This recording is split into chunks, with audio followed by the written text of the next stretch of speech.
হায় হায়, 2026 সালের মুহররম মাসের 10 তারিখ আশুরার দিন চলে এসেছে। এই সামনের শুক্রবারে জুন মাসের 26 তারিখে যদি আপনি আশুরার রোজা রাখতে চান, 2টা রোজা রাখবেন।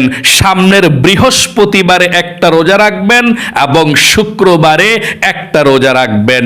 জুন মাসের 25 তারিখ এবং 26 তারিখ, এই সামনের বৃহস্পতিবার এবং শুক্রবার 2টা রোজা রাখবেন।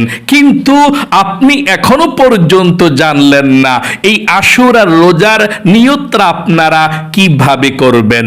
সাহরি এবং ইফতারির সময় কতটা বাজে জানলেন না, এবং এই সামনের শুক্রবারে জুন মাসের 26 তারিখে আশুরার দিন আপনারা আশুরার নামাজ কত রাকাত পড়বেন, কোন সূরা দিয়ে পড়বেন, নিয়ত কিভাবে করবেন আপনি জানলেন না। এবং এই আশুরার দিন সামনের শুক্রবারে কোন দোয়াগুলো পড়লে নবীজি বলেছেন আল্লাহর আরশ পর্যন্ত কেঁপে ওঠে, দোয়া কবুল হয়, মনের আশা পূরণ হয়, আপনি জানলেন না। তাই আপনাদেরকে আমি একদম সহজে আজকে শিখিয়ে দেব এবং বুঝিয়ে দেব 2026 সালের মুহররম মাসের 10 তারিখ এই সামনের শুক্রবারে আশুরার রোজার নিয়তটা কিভাবে করে রাখবেন, আশুরার নামাজ কত রাকাত পড়বেন, নিয়ত কিভাবে করবেন, কোন সূরা দিয়ে পড়বেন, এবং মুনাজাত কিভাবে করবেন, এবং কোন দোয়াগুলো পড়লে সাথে সাথে দোয়া কবুল হয়, মনের আশা পূরণ হয়, আমি সেই দোয়াগুলো আপনাদেরকে বলে দেব। আমি অনুরোধ করে বলবো, ও প্রিয় দিনী ভাই এবং মহিলা মা ও বোনেরা, জীবনে কত সময় তো নষ্ট করেছেন অযথা গল্প গুজবে, গান বাজনা, সিনেমা, টিকটক, নাটক, ফেসবুকে ঘন্টার পর ঘন্টা নষ্ট করেছেন। একটু সময় ব্যয় করে 2026 সালের মুহররম মাসের 10 তারিখ আশুরার দিন তো চলে এসেছে, একটু আলোচনাটা মনোযোগ সহকারে শুনুন। ইনশাআল্লাহ এই একটি আলোচনার ভিডিও আপনি দেখতে পারলে 2026 সালের আশুরার রোজা, আশুরার নামাজ এবং দোয়া কালাম সব কিছু আপনি জানতে পারবেন ইনশাআল্লাহ। কপাল খুলে যাবে, আপনার ভাগ্য পরিবর্তন হবে যদি আপনি সঠিকভাবে আশুরার রোজা রাখতে পারেন এবং আশুরার দিন সামনের শুক্রবারে আশুরার নামাজটা পড়ে জিকিরগুলো করে আল্লাহর কাছে দোয়া করতে পারেন। কারণ আশুরার দিন এমন দিন, খুবই গুরুত্বপূর্ণ দিন, দোয়া কবুলের দিন, মনের আশা পূরণের দিন। আমি আপনাদেরকে আশুরার রোজার নিয়তটা বলে দেব, আশুরার নামাজের নিয়মটাও বলে দেব, কোন দোয়াগুলো পাঠ করলে আপনার জীবনের গুনাহগুলো আল্লাহ ক্ষমা করে দেবে, আল্লাহর আরশ পর্যন্ত কাঁপতে থাকবে, সেই দোয়াগুলো আপনাদেরকে বলে দেব। তার পূর্বে আপনাদেরকে জানতে হবে আশুরার দিন মুহররম মাসের 10 তারিখ এত দামি কেন, আল্লাহ কি কি ঘটনা ঘটিয়েছে মুহররমের 10 তারিখে আশুরার দিন আপনাকে জানতে হবে। তাহলে আপনার ঈমান বৃদ্ধি হবে, আমলের স্পৃহা জেগে যাবে। তাহলে মনোযোগ সহকারে শুনুন। মুহররম মাসের 10 তারিখ এই 2026 সালের এই সামনের শুক্রবার জুন মাসের 26 তারিখ কেমন দামি একটি দিন। আল্লাহ রাব্বুল আলামিন কত ঘটনা ঘটিয়েছে এই দিনে শুনুন। এই পৃথিবীকে আল্লাহ রাব্বুল আলামিন সৃষ্টি করেছেন মুহররমের 10 তারিখ আশুরার দিন, জুমার দিন শুক্রবার। ঘটনাক্রমে ভাগ্যক্রমে 2026 সালের মুহররম মাসের 10 তারিখ পড়ে গিয়েছে আশুরার দিন শুক্রবার। আল্লাহু আকবার, আমাদের ভাগ্য ভালো। আল্লাহ রাব্বুল আলামিন হযরতে আদম আলাইহিস সালামকে সৃষ্টি করেছেন জুমার দিন শুক্রবারে। আদম আলাইহিস সালামকে জান্নাতের মধ্যে প্রবেশ করিয়েছেন আশুরার দিনে। মুহররমের 10 তারিখে আদম আলাইহিস সালাম যখন গন্ধম ফল খাওয়ার অপরাধে আল্লাহ জান্নাত থেকে বের করে দিয়েছিলেন, সেই দিনটাও ছিল মুহররমের 10 তারিখে আশুরার দিন। শত শত বৎসর পর্যন্ত কান্না করেছেন, তাওবা করেছেন আল্লাহর কাছে এবং এই দোয়াটি পড়ে ক্ষমা চেয়েছিলেন, আল্লাহ ক্ষমা করে দিয়েছিলেন। 350 বৎসর পর্যন্ত এই দোয়াটা পড়ে আল্লাহর কাছে ক্ষমা চেয়েছিলেন। আল্লাহ 350 বৎসর পরে যেদিন ক্ষমা করে দিয়েছিলেন সেই দিনটাও ছিল মুহররমের 10 তারিখে আশুরার দিন। সকলে বলি সুবহানাল্লাহ। আল্লাহ রাব্বুল আলামিনের কাছে একটি দোয়া পড়ে ক্ষমা চেয়েছিলেন 350 বৎসর। আর দোয়াটা মুনাজাতের মধ্যে পড়তে হয়, আল্লাহ জীবনের গুনাহ ক্ষমা করে দোয়াটা পাঠ করলে। নবীজি যখনই হাত উঠাতেন এই দোয়াটি পড়তেন। আমরা যখন হাত উঠাই মুনাজাতের মধ্যে দোয়াটি পড়ি, এটা মুনাজাতের দোয়া নামে পরিচিত। তাই আপনিও এখনই একবার পাঠ করবেন এবং যখনই মুনাজাত করবেন একবার হলেও পাঠ করবেন। এই দোয়া পড়ে আদম আলাইহিস সালাম ক্ষমা পেয়েছিলেন, কান্না করেছিলেন। আল্লাহু আকবার। আমার সঙ্গে একটিবার পড়ুন ইনশাআল্লাহ। মন থেকে পড়তে পারলে আল্লাহ আপনার জীবনের গুনাহগুলো ক্ষমা করে দিবে। পড়ুন একটিবার। রব্বানা যালামনা أنفسنا وإن لم تغفر لنا وترحمنا لنكونن من الخاسرين। এই দোয়াটা আল্লাহ রাব্বুল আলামিন নূহ আলাইহিস সালামের জামানায় মহাপ্লাবন দিয়েছিলেন। মহাপ্লাবন দিয়ে সব কিছুকে ধ্বংস করে দিয়েছিলেন। নূহ আলাইহিস সালাম এবং তিনার অনুসারীরা কিস্তির মধ্যে উঠেছিল। 40 দিন পর্যন্ত পানির উপরে কিস্তি ভাসতে ভাসতে ভাসতে ভাসতে যৌতি নামক পাহাড়ের কাছে যখন অবস্থান করলেন, সেই দিনটাও ছিল মুহররমের 10 তারিখ আশুরার দিন। এবং ইব্রাহিম খলিল আলাইহিস সালামকে নমরুদ বাহিনী আগুনের কুণ্ডলীর মধ্যে ফেলে দিয়েছিল। একদিন নয়, 2 দিন নয়, 40 দিন পর্যন্ত আগুনের কুণ্ডলীর মধ্যে ছিল।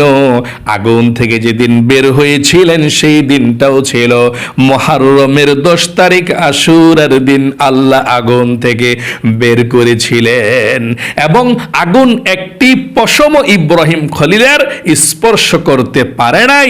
আল্লাহ বলেছেন, কুলনা ইয়া নারু কুনি বারদাও ওয়া সালামান আলা ইব্রাহিম। হে আগুন, আমার ইব্রাহিমের জন্য তুমি শীতল হয়ে যাও, শান্তিময় হয়ে যাও, এত বেশি ঠান্ডা হইও না, আমার ইব্রাহিম কষ্ট পাবে। আল্লাহু আকবার। শুধু তাই নয়, হযরতে সুলাইমান আলাইহিস সালাম বাদশাহিত্ব পেয়েছিলেন মুহররমের 10 তারিখ আশুরার দিন। ইউনুস নবী মাছের পেটের মধ্যে চলে গিয়েছিলেন। 1 দিন নয়, 2 দিন নয়, 40 দিন পর্যন্ত মাছের পেটের মধ্যে থাকার পর 40 দিন পরে আল্লাহ যেদিন সুন্দরভাবে সুস্থভাবে দুনিয়ার মধ্যে আবার ফিরিয়ে দিয়েছিলেন, উদ্ধার করেছিলেন মাছের পেট থেকে, সেই দিনটাও ছিল মুহররমের 10 তারিখে আশুরার দিন। ইউনুস নবী মাছের পেটের মধ্যে থেকে একটি দোয়া পড়েছিলেন, এই জন্য আল্লাহ বের করেছিলেন, উদ্ধার করলেন। না হয় আজীবন পর্যন্ত মাছের পেটের মধ্যেই তিনি থাকতেন, আল্লাহ বের করতেন না। কোন দোয়াটা পাঠ করেছিলেন? যদি আপনিও এই দোয়াটি মুসিবতের মধ্যে, বালা মুসিবতের মধ্যে, বিপদের মধ্যে পড়ে আপনি পাঠ করেন, আল্লাহ রাব্বুল আলামিন আপনাকেও সাহায্য করবে, সহযোগিতা করবে। আর এটার নামই হচ্ছে দোয়া ইউনুস। আমার সঙ্গে একটিবার পড়ুন, লা ইলাহা ইল্লা আনতা সুবহানাকা ইন্নী কুনতু মিনাজ জালিমিন। এভাবে দোয়া ইউনুস পড়বেন বিপদে পড়ে গেলে। দোয়া ইউনুস পড়লে, এই দোয়াটি পড়লে আল্লাহ বিপদ দূর করবে এবং আল্লাহ রাব্বুল আলামিন আপনাকে সাহায্য করবে, বিপদ আপদ বালা মুসিবত দূর করে আপনাকে সাথে সাথে সাহায্য করবে এবং প্রত্যেকটা অক্ষরের বিনিময়ে 10টি করে নেকিও পাবেন, বিপদ দূর হবে, আবার নেকিও পাবেন দোয়াটি পাঠ করলে। যতক্ষণ পড়বেন ততক্ষণ কোরআন পড়ার সওয়াব পাবেন, কারণ এটা কোরআনুল কারীমের একটি আয়াত। আল্লাহু আকবার। মুহররমের 10 তারিখ আশুরার দিন আইয়ুব নবীকে আল্লাহ সুস্থতা দান করেছিলেন। আইয়ুব নবী অসুস্থ হয়ে গিয়েছিল, গায়ের মধ্যে পোকায় ধরে গিয়েছিল, শরীরটা পচে গিয়েছিল, গলে গিয়েছিল। কিন্তু আল্লাহ রাব্বুল আলামিনের পরীক্ষায় আইয়ুব নবী ফাঁস হয়ে গিয়েছিল। 1 নাম্বার হয়েছে, আল্লাহ যেদিন আইয়ুব নবীকে ভালো করে দিয়েছিলেন সেই দিনটাও ছিল মুহররমের 10 তারিখে আশুরার দিন। এত দামি। এবং ফেরাউনের হাত থেকে মূসা নবীকে আল্লাহ রক্ষা করেছেন এই মুহররমের 10 তারিখে। ফেরাউনকে নদীর মধ্যে চুবিয়ে আল্লাহ তাআলা হত্যা করেছেন। শুধু তাই নয়, ঈসা আলাইহিস সালাম সশরীরে আসমানের মধ্যে উঠিয়ে গিয়েছিল, আল্লাহ উঠিয়ে নিয়েছিল। সেই দিনটাও ছিল মুহররমের 10 তারিখ আশুরার দিন। শুধু তাই নয়, সর্বশেষ নবী করিম সাল্লাল্লাহু আলাইহি ওয়াসাল্লামের কলিজার টুকরা ইমাম হুসাইন রাদিয়াল্লাহু তাআলা আনহুর শাহাদাতটাকে কারবালার প্রান্তরে রেখে দিয়ে, এই মুহররমের 10 তারিখে রেখে দিয়ে শাহাদাতটাকেও দামি বানিয়ে দিয়েছেন আল্লাহ তাআলা। ইমাম হুসাইন রাদিয়াল্লাহু তাআলা আনহু কারবালার প্রান্তরে এই মুহররমের 10 তারিখে নির্মমভাবে তিনি শহীদ হয়ে গিয়েছিলেন। ইজিদ বাহিনী সীমার এই হুসাইন রাদিয়াল্লাহু তাআলা আনহুর গলা কেটে ফেলেছিল এবং অনেক মানুষকে সেই কারবালার প্রান্তরে শহীদ করে দিয়েছে। আপনারা আশুরার দিন রোজা তো রাখবেন, নামাজ পড়ে কারবালার প্রান্তরে যারা যারা শহীদ হয়েছে ইমাম হুসাইন রাদিয়াল্লাহু তাআলা আনহুর অনুসারী, সবার জন্য আপনারা দোয়া করবেন ইনশাআল্লাহ। আশা করি বুঝতে পেরেছেন মুহররমের 10 তারিখ আশুরার দিন কেমন গুরুত্বপূর্ণ দিন, কেমন ফজিলতপূর্ণ দিন। চলুন তাহলে আপনাদেরকে এক্ষুনি আমি 2026 সালে মুহররমের 10 তারিখের আশুরার 2টা রোজা কিভাবে নিয়ত করে রাখবেন, সাহারি কতটা পর্যন্ত ভোর রাতে খেতে পারবেন, নিয়ত কিভাবে করবেন, সম্পূর্ণ নিয়ম কানুনটা বলে দিচ্ছি। মুহররম মাসের 10 তারিখ হচ্ছে এই সামনের শুক্রবারে, জুন মাসের 26 তারিখে। নবীজি বলেছেন তোমরা আশুরার রোজা একটা রাখবে না, 2টা রাখবে। কারণ একটা ইহুদিরা রাখে, আমরা ইহুদিদের বিরোধিতা করব, আমরা 2টা মুহররমের রোজা রাখবো। কোন দিন 10 তারিখেরটা ঠিকই থাকবে, 9 তারিখ 10 তারিখ রাখতে পারেন, না হয় 10 তারিখ 11 তারিখ রাখতে পারেন। আমি আপনাদেরকে বলবো আপনারা মুহররম মাসের 9 তারিখ সামনের বৃহস্পতিবার একটা রোজা রাখবেন, মুহররম মাসের 10 তারিখ সামনের শুক্রবার একটা রোজা রাখবেন। তাহলে আপনি জুন মাসের 25 তারিখে এক রোজা, 26 তারিখে জুন মাসের আরেকটি রোজা রাখবেন, পরপর বৃহস্পতিবার এবং শুক্রবার ইনশাআল্লাহ। 2টি রোজা যদি আপনি রাখেন সবচেয়ে ভালো হবে, কারণ নবীজি বৃহস্পতিবারে রোজা রাখতেন, আপনিও রাখলেন, আবার আশুরার রোজাও হয়ে গেল। 2টা রোজার নিয়তটা আপনাকে ভিন্ন ভিন্ন করতে হবে, একরকম করলে হবে না। আপনি 2টা রোজার নিয়ত আপনি কিভাবে করবেন শুনুন। সামনের বুধবার ভোর রাতে সাহারি খেয়ে বৃহস্পতিবার রোজা রাখবেন, ভোর রাতে একটা দোয়া করবেন, মানে নিয়তটা করবেন। নিয়ত না করলে আপনার রোজা হবে না, নিয়তটা আপনি এভাবে করবেন। আমি আগামীকালকে মুহররমের 9 তারিখের নফল রোজা রাখার নিয়ত করলাম। আবারও বলছি, আমি আগামীকালকে মুহররমের 9 তারিখের নফল রোজা রাখার নিয়ত করলাম। আমি আগামীকালকে মুহররমের 9 তারিখের নফল রোজা রাখার নিয়ত করলাম। নিয়তটা করে বৃহস্পতিবারে রোজাটা রাখবেন সারাদিন। তারপর বৃহস্পতিবারে ভোর রাতে সেহরি খেয়ে আশুরার দিন শুক্রবার জুন মাসের 26 তারিখে সামনের শুক্রবারে আপনি রোজাটা রাখবেন। নিয়তটা এভাবে করবেন। আমি আগামীকালকে মুহররমের 10 তারিখ আশুরার নফল রোজা রাখার নিয়ত করলাম। আবারও বলছি, আমি আগামীকালকে মুহররমের 10 তারিখ আশুরার নফল রোজা রাখার নিয়ত করলাম। আপনি এভাবে নিয়তটা করবেন। আরেকটি বার বলছি, আমি আগামীকালকে মুহররমের 10 তারিখ আশুরার নফল রোজা রাখার নিয়ত করলাম। এভাবে আপনি সুন্দর করে নিয়তটি করবেন ইনশাআল্লাহ। প্রিয় দিনী ভাই এবং মহিলা মা ও বোনেরা, এভাবে যখন নিয়ত করে আপনি রোজা রাখবেন, সামনের শুক্রবারে আপনারা আশুরার দিন আশুরার নামাজ কত রাকাত পড়বেন, কোন সূরা দিয়ে পড়বেন এবং নিয়ত কিভাবে করবেন আপনি তো জানলেন না। এই আশুরার দিন যদি সঠিকভাবে নামাজ পড়ে জিকির করে মুনাজাত করে আল্লাহর কাছে দোয়া করতে পারেন, আল্লাহ আপনার দোয়াকে কবুল করবে, আল্লাহ আপনার মনের নেক আশাগুলোকে পূরণ করে দিবে, বিপদ আপদগুলোকে দূর করে দিবে। তাহলে আপনারা নামাজটা পড়বেন শুক্রবারে আশুরার দিন কিভাবে শুনুন। আপনি নামাজটা সকালবেলা পড়তে পারেন 8টা 9টা 10টা বাজে, আবার জোহরের নামাজের পরেও পড়তে পারেন, জুমার নামাজের পরেও পড়তে পারেন। মহিলা মা বোনরা তো বাসা বাড়িতে জুমার নামাজ পড়েন না, জোহরের নামাজ পড়েন, তাই না? কারণ জুমার নামাজ জামাত ব্যতীত পড়া যায় না, জুমার নামাজ একা একা পড়া যায় না, এবং মহিলারা জুমার নামাজ একা একা পড়তে পারবে না, ইমামতিও করতে পারবে না। যদি আপনাদের আশেপাশে মসজিদ থাকে নামাজ পড়ার, জুমার নামাজ মহিলাদের নামাজের স্থান আছে, তাহলে আপনারা মসজিদে গিয়ে জুমার নামাজ পড়বেন, তারপরে এই আমলটি করবেন।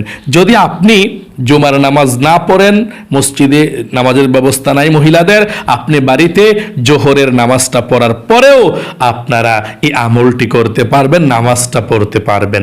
দিনে না পারলে রাতে হলেও আপনি আশুরার নামাজটা আদায় করে ফেলবেন ইনশাআল্লাহ। এখন আমি আপনাদেরকে বলবো আশুরার নামাজ আপনারা কত রাকাত পড়বেন এবং নিয়ত কিভাবে করবেন সেটা বলে দিচ্ছি।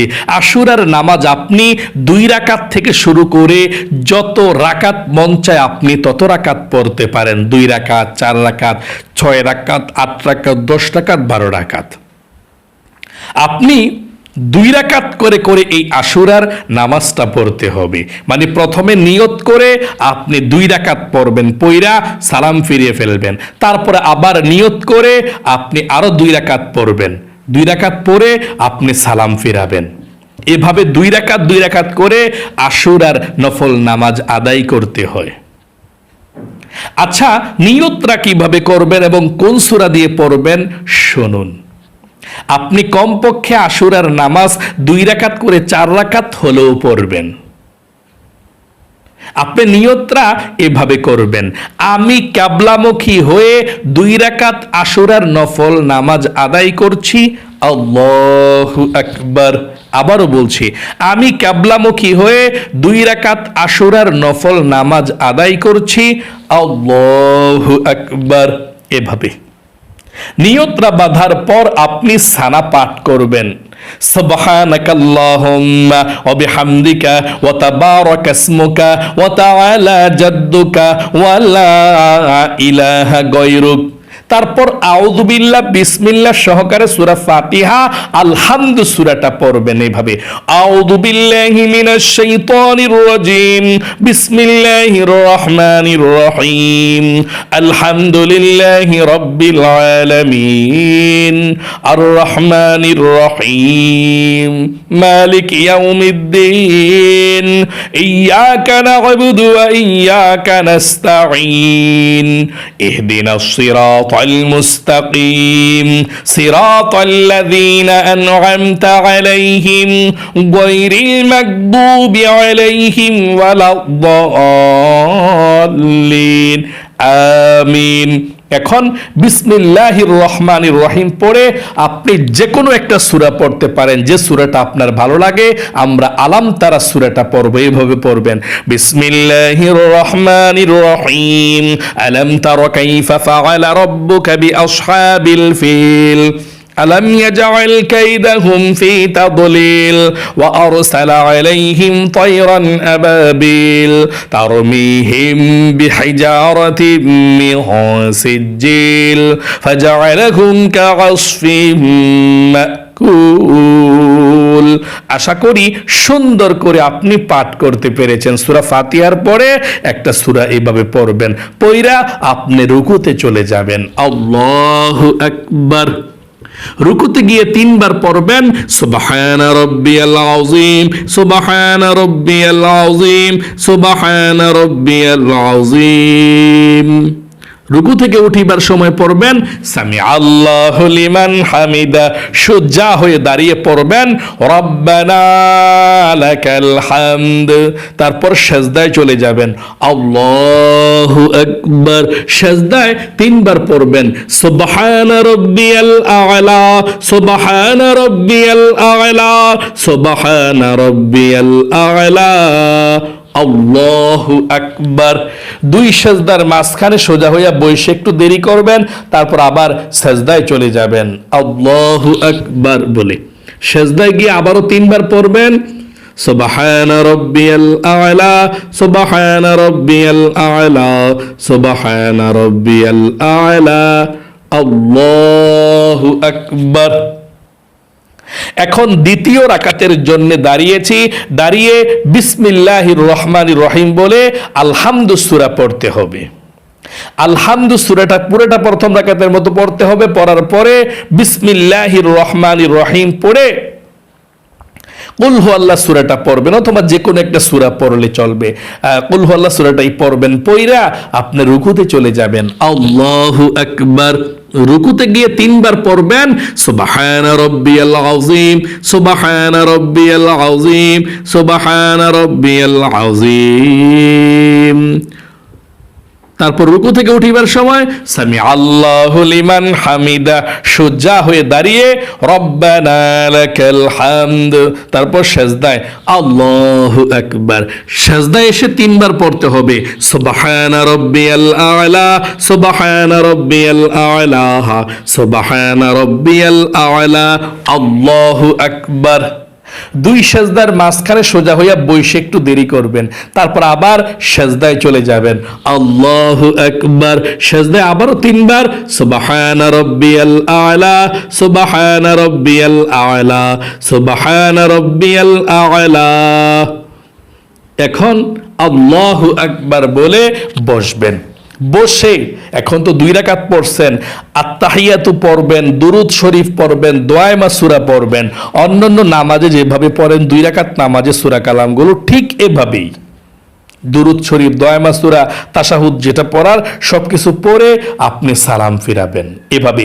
আত্তাহিয়াতু লিল্লাহি ওয়াস সালাওয়াতু ওয়াত তাইয়্যিবাত, আসসালামু আলাইকা আইয়ুহান নবী ওয়া রাহমাতুল্লাহি ওয়া বারাকাতুহু, আসসালামু আলাইনা ওয়া আলা ইবাদিল্লাহিস সালিহিন, আশহাদু আল লা ইলাহা ইল্লাল্লাহু ওয়া আশহাদু আন্না মুহাম্মাদান আবদুহু ওয়া রাসূলুহু, আল্লাহুম্মা সাল্লি আলা মুহাম্মাদিন ওয়া আলা আলি মুহাম্মাদ কামা সাল্লাইতা আলা ইব্রাহিম ওয়া আলা আলি ইব্রাহিম ইন্নাকা হামিদুম মাজিদ, আল্লাহুম্মা বারিক আলা মুহাম্মাদিন ওয়া আলা আলি মুহাম্মাদ কামা বারাকতা আলা ইব্রাহিম ওয়া আলা আলি ইব্রাহিম ইন্নাকা হামিদুম মাজিদ, আল্লাহুম্মা ইন্নী যালামতু নাফসি যুলমান কাসীরা ওয়া লা ইয়াগফিরুয যুনুবা ইল্লা আনতা ফাগফিরলি মাগফিরাতাম মিন ইনদিকা ওয়ারহামনি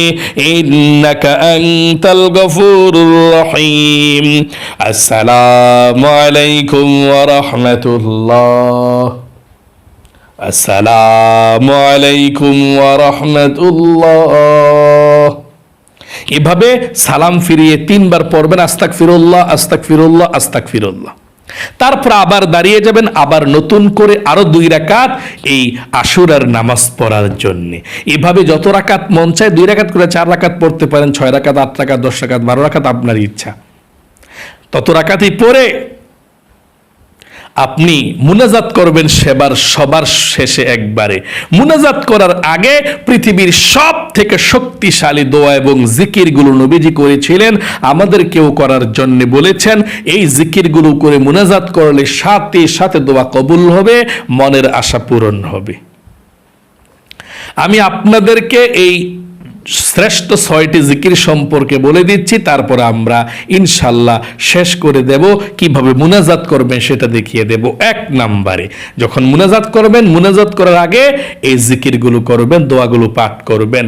1 নম্বরে লা ইলাহা ইল্লাল্লাহ আপনি 100 বার পাঠ করবেন, এই তাসবিহ গনে গনে অথবা হাতে গনে গনে, বেশি হলে সমস্যা নাই, কম যাতে না হয়। 1 নম্বরে লা ইলাহা ইল্লাল্লাহ, লা ইলাহা ইল্লাল্লাহ, লা ইলাহা ইল্লাল্লাহ, লা ইলাহা ইল্লাল্লাহ 100 বার পাঠ করার পরে একবার পুরোটা কালেমা পড়বেন, লা ইলাহা ইল্লাল্লাহু মুহাম্মাদুর রাসূলুল্লাহ সাল্লাল্লাহু আলাইহি সাল্লাম। এভাবে আপনি কালিমা তয়্যিবাটা পাঠ করবেন। এবং এই কালেমা তয়্যিবাটা এমন একটা শক্তিশালী কালেমা, আপনি পাঠ করার সাথে সাথে আল্লাহর আরশ পর্যন্ত নূরের খুঁটি কাঁপতে থাকে। আল্লাহ বলেন, ও নূরের খুঁটি কি হয়েছে, কাঁপতেছিস কেন, হেলতেছিস কেন? নূরের খুঁটি বলে, আল্লাহ জমিনের মধ্যে তোমার একজন গুনাহগার বান্দা বান্দি লা ইলাহা ইল্লাল্লাহ পাঠ করেছে, আর এখনো পর্যন্ত তার গুনাহগুলো ক্ষমা করা হয় নাই, আমি কিভাবে স্থির হতে পারি? আল্লাহ বলেন, নূরের খুঁটি তারা কি আমাকে দেখেছে না আল্লাহ আপনাকে দেখে নাই? জান্নাত দেখেছেন, আল্লাহ জান্নাত দেখে নাই। আখিরাত দেখেছেন, আল্লাহ দেখে নাই। আল্লাহ বলেন, ও নূরের খুঁটি, যেই বান্দা বান্দি আমাকে না দেখে, জান্নাত জাহান্নাম না দেখে বিশ্বাস করে লা ইলাহা ইল্লাল্লাহর জিকির করেছে, আমি আল্লাহ তার জীবনের যৌবনের গুনাহগুলো ধুয়ে মুছে ছাপ করে দিলাম। আল্লাহু আকবার। এই জন্য বেশি বেশি করে আপনি 1 নম্বরে মুনাজাত করার আগে 100 বার পড়বেন, লা ইলাহা ইল্লাল্লাহ, লা টান দিয়ে, লা ইলাহা ইল্লাল্লাহ, লা ইলাহা ইল্লাল্লাহ। 2 নাম্বার যে জিকিরটা, ওই জিকিরটা হচ্ছে ইস্তিগফারের জিকির। আল্লাহ বলেছেন, ফাকুলতুস্তাগফিরু রাব্বাকুম ইন্নাহু কানা গফফারা। যে ব্যক্তি ইস্তিগফার পাঠ করবে বেশি বেশি, আল্লাহ বলেন আমি তাকে ক্ষমা করে দেব, মাফ করে দেব। 2 নাম্বার তার অভাবকে দূর করব। 3 নাম্বার রিজিকে বরকত দেব। 4 নাম্বার নেক সন্তান দেব, জান্নাতে প্রবেশ করাবো, জান্নাতের নহর থেকে শরবত পান করাবো। আল্লাহু আকবার। এত পাওয়ারফুল, শ্রেষ্ঠ আপনার এই ইস্তিগফারটা, আস্তাগফিরুল্লাহ আস্তাগফিরুল্লাহ আস্তাগফিরুল্লাহ এক শ্বাসে একবার পাঠ করবেন। 3 নম্বরে নবীজির প্রেম ভালোবাসা মনের মধ্যে নিয়ে দুরুদ শরীফ পাঠ করবেন। যে কোনো দুরুদ শরীফ পাঠ করতে পারেন, 100 বার পাঠ করবেন। যেমন সাল্লাল্লাহু আলাইহি ওয়াসাল্লাম, সাল্লাল্লাহু আলাইহি ওয়াসাল্লাম, এভাবে 100 বার পাঠ করবেন। তারপরে যদি আরো জিকির পালন করবেন, না পারলে যথেষ্ট আপনি আল্লাহর কাছে মুনাজাত করবেন আল্লাহুম্মা আমিন বলে। তারপর 3 বার বলবেন, ইয়া যাল জালালি ওয়াল ইকরাম, ইয়া যাল জালালি ওয়াল ইকরাম, ইয়া যাল জালালি ওয়াল ইকরাম। তারপর আল্লাহর কাছে জীবনের সমস্ত গুনাহগুলো ক্ষমা চাইবেন, মাপ চাইবেন, এবং আল্লাহর কাছে ধন সম্পদ চাইবেন, রিজিক চাইবেন, আল্লাহর কাছে সব কিছু আপনি চাইবেন। এবং আপনাদের ঘর থেকে যারা অন্ধকার কবরে চলে গিয়েছে সবার জন্য দোয়া করবেন। এবং কারবালার ময়দানে যারা যারা শহীদ হয়েছে, নবীজির কলিজার টুকরা ইমাম হুসাইন রাদিয়াল্লাহু তাআলা আনহু সহকারে সবার কবরের মধ্যে আজকে হাদিয়াটুকু পৌঁছাইয়া দেয় আল্লাহর কাছে আপনি বলবেন। এভাবে আপনি আমলটুকু করবেন। আশা করি বুঝতে পেরেছেন একদম সহজে। আপনি যদি সহজে বুঝতে চান আবারও, তাহলে আমাদের এই নামাজ শিখুন ইউটিউব চ্যানেলকে সাবস্ক্রাইব করে বেল আইকনকে প্রেস করে রাখুন। আমরা একদম সহজে আপনাদেরকে মুহররম মাসের আমলের ভিডিওগুলো দিয়ে থাকবো, এবং আপনারা সেই আমলগুলো শিখে আমলগুলো করে ধন্য হয়ে যাবেন ইনশাআল্লাহ। তাহলে আজ এ পর্যন্তই, আবারও অন্য কোনো ভিডিওতে দেখা হবে ইনশাআল্লাহ। আল্লাহ আপনাদের সকলকে ভালো রাখুক, জীবনে একবার হইলেও মক্কা মদিনায় নেক মনের আশা পূরণ করুক। সকলে কমেন্ট বক্সের মধ্যে লিখবেন আমিন, এবং ভিডিওতে একটি লাইক দিবেন। যারা কমেন্ট বক্সের মধ্যে আমিন লিখে দোয়াতে অংশগ্রহণ করেছেন এবং ভিডিওতে একটি লাইক দিয়েছেন, ও আল্লাহ তাদেরকে তুমি ভালো রাইখো, সুস্থ রাইখো, লক্ষ লক্ষ টাকার মালিক বানায়ও, জীবনে একবার হইলেও মক্কা মদিনায় যাওয়ার তৌফিক দিও আমিন। আজ এ পর্যন্তই। আরেকটি কথা বলবো, আপনার ইসলামিক ভিডিওগুলো দেখেন, আমরা কত কষ্ট করে বানাই একটা ভিডিও, হ্যাঁ, তারপরে কেন লাইক দেন না কেন? আপনাদের তো কোনো খরচ নাই লাইক দিলে। ভিডিওটা দেখছেন ইসলামিক ভিডিও, একটা লাইক দিয়ে দিলেন, সুন্দর সমর্থন করে দিলেন, ঠিক আছে, ইসলাম প্রচার হোক। আপনারা লাইক না দিলে খুব কষ্ট পাই। সবাই একটা একটা করে লাইক দিয়ে দিবেন ভিডিওতে। কমেন্টস পারলে করবেন, না পারলে সমস্যা নাই, লাইক কিন্তু অবশ্যই আপনাকে দিতে হবে, দিবেন ইনশাআল্লাহ। আল্লাহ আপনাকে ভালো রাখুক, দিন প্রচার করার তৌফিক দেখ। আসসালামু আলাইকুম ওয়া রাহমাতুল্লাহি ওয়া বারাকাতুহু।